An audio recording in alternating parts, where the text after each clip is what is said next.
अगर आप ईमान के लिए जान देते हो तो जन्नत में आपको 72 हूर की प्राप्ति होगी।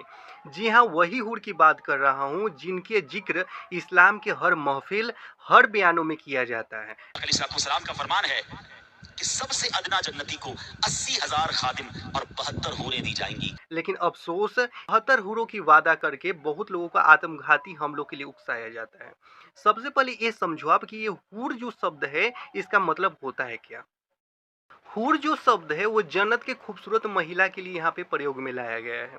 वैसी खूबसूरत महिला जिनकी खूबसूरती की कोई तुलना नहीं होती, जिनका रंग जो रंग है वो दूध से ज़्यादा सफ़ेद है, आँखें मोतियों जैसी चमकदार होती हैं, बाल जो है वो रेशमी चमकदार होते हैं और वो अपने शौहर पर प्रेम बरसाने वाली कही गई हैं। इनको कुरान में हूर की दर्जा दी गई है।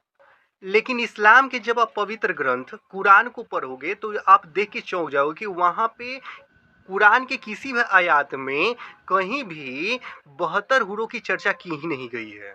जी हाँ, सही सुना आपने, कुरान के किसी भी आयत में कहीं भी 72 हूरों की जिक्र है ही नहीं। फिर सवाल उठता है कि जब कुरान में 72 हूरों का कब कोई जिक्र मिलता ही नहीं, तो फिर ये 72 हूरों का कंसेप्ट आया कहाँ से? इसका आंसर मिलता है कोई इस्लाम के दूसरे पवित्र ग्रंथ है हदीस में।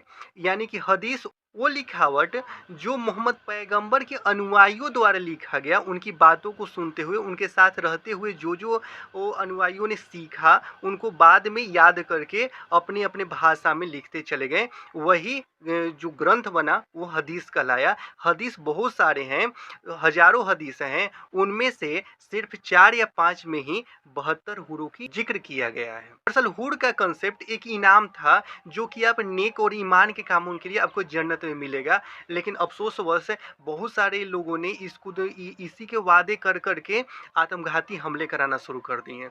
उम्मीद है कि आपको हूर का कंसेप्ट समझ में आ गया होगा। लाइक और सब्सक्राइब करके जाना।